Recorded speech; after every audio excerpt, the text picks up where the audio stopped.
25 minutes before 7 on the Power Business. Now, South Africans love eating red meat. I think that's been confirmed in multiple consumer studies. But of late, the prices have been soaring. Foot and mouth disease outbreaks across 5 provinces have triggered export bans as well as quarantines. After 5 difficult years of rising costs, weather chaos and load shedding, farmers and feedlots were finally starting to see some light with cheaper feed costs and growing global demand. Now, foot and mouth disease in South Africa threatens to derail some of that recovery. We speak now to Devald Olivier, who's the CEO at the Red Meat Industry Services, for the latest on the industry and their latest report that they've published. Good evening, Devald. Thanks for joining us on the Power Business.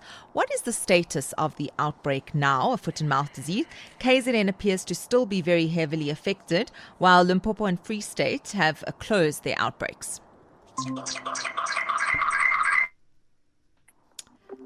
That's better. Great. Devald, have we got you on the line? Yes, you've got us and me on the line. Thank you. Fantastic, fantastic. Perhaps you can just brief us about the status of the outbreak, because it seems KZN is still very heavily affected, while Limpopo and the Free State have actually managed to successfully contain the foot and mouth disease outbreak. Yeah, thank you very much. No, it's actually, KZN is still going wild. We've got a lot of issues still there. Obviously, it seems like the virus is circulating, and due to the fact that we don't have vaccine, so vaccine would actually stop the circulation of the virus. And because we don't have vaccine, or not enough yet, and we know there's another consignment coming in from Botswana. Once we've received that, I think most of it will go to KZN to start vaccinating more of the cattle there. Then we might see that the viral load actually slows down or lessens, which will also obviously stop the spread. The other provinces, it seems like, I mean, you don't want to have favorites, but yes, they deal with it very rapidly.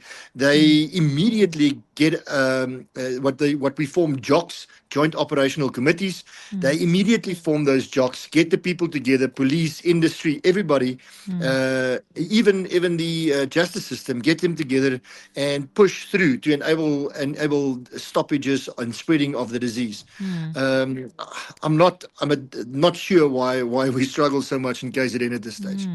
That would be interesting to understand that why. The last time we spoke to the industry, the red meat industry, and a body from there, we spoke about the phase 1, so the compartmentalization, as well as and traceability. Where are you up to with that? Okay, so traceability, let's start with the last one, is actually we're in the process of finalizing, if I can call it that, the traceability platform. Our date for that from industry side is the first week of November coming this year. So we are very excited, and I think we're very far. We spend a lot of money on it, and we invested heavily into that to get that done. The second part with regards to compartments, I think traceability is a requirement to actually look at compartments. But what I can tell you is that over the past 2-3 weeks, we've done negotiations with government to say, how do we look at compartments vaccinating? So that's specifically look at bigger farmers that you can put fences around it.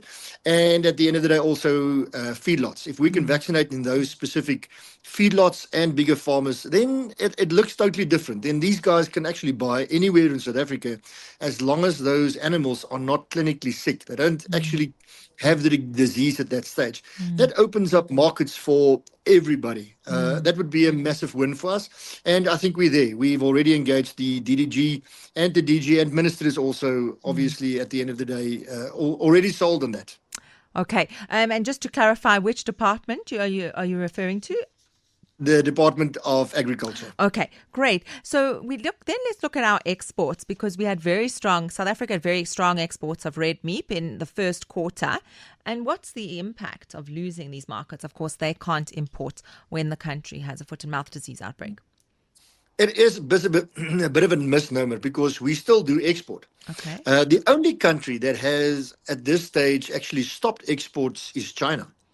But what we seem and sometimes tend to forget is that the biggest exporter of South African beef has now got foot and mouth disease in Karen beef, and they can't export. So overall, obviously our exports are down, but no other country other than China has formally said we don't want to import any of your beef at this stage.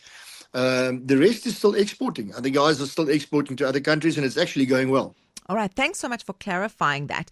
What I spoke about just a few minutes before you joined is the farmers and feedlots have had a very difficult 5 years. They've had to endure the global weather issues. They've had to endure high feed prices. Can they survive this outbreak now? Yes, they definitely can. And I think the reason being the prices are actually creeping up. It's becoming higher. Now, obviously, on a consumer end, it's not nice. It's not that nice to be paying more for South African beef and lamb and goat meat for that chevron. But at the end of the day, if we get there where we actually on parity with regards to exports, where the price should be, and we never have South African beef is never cheap; it's more affordable. So we currently there where it's a little bit less affordable, but at the end of the day, we are exporting. We're still exporting, and the guys can survive, and the prices that they get for carcasses, if I can say that, and the winner calves are also increasing, which is good for the industry itself. Okay. Where do the carcasses end up? Who's purchasing them? So so what we do is what it is very interesting. We don't necessarily sell entire carcasses. For example, the forequarter of the animal normally remains behind in South Africa. We eat all of that in South Africa, shins, stewing beef, and all of that. And we would export the primal cuts, as we say, steaks, rump steak, fillet steak, and sirloin, all those we export, and that goes to markets all over, mainly the Saudi Arabia's, Egypt, Jordan. A lot of it obviously also goes to some top northern African countries. Sorry, and so overall we export to roughly 27 countries. All right. And I just wanted to check in on the weather outlook for the rest of the year. In the report, you mentioned that there could be lower than expected rain in the second half of 2025. Yeah, that's an outlook. Obviously, it's outside of RMIS, which we've received. That would definitely also have an impact with regards to feeding. So we, as South Africa, is an inherently dry country. And that's why we started with feedlots in this country. So if there's less rain, which means less feed on the veld, it would mean that the feedlots would have to buy more cattle, taking them in. And obviously, at the end of the day, that would mean that farmers, and sometimes this do happen, that they don't go to market themselves, but they sell to feedlots to feed the animals for a period and then sell to abattoirs. Okay. All right. And then if you had a message for consumers who feel like meat has become of late less affordable or unaffordable, what is your message to them? I think at the end, what we would like to see is obviously a growing industry in the red meat industry. Hanging there, it will stabilize, and that's why we are driving exports to stabilize the prices, because what we've seen is today it's low, tomorrow it's high, and the changes that we've seen is actually making us look bad, if I can call it that, and not be on your plates. But we are trying and working on stabilizing this through more exports to ensure that the South African red meat prices are a lot more stable. And any expectations around the timeline for that?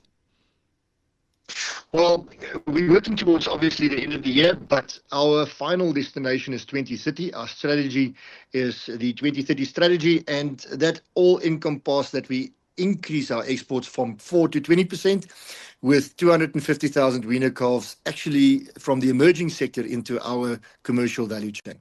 Right, thanks very much. That's Dewald Oliver, who is the CEO at the Red Meat Industry Services. You heard it there, that they're looking to stabilize the red meat industry by the end of 2025. Thank you very much.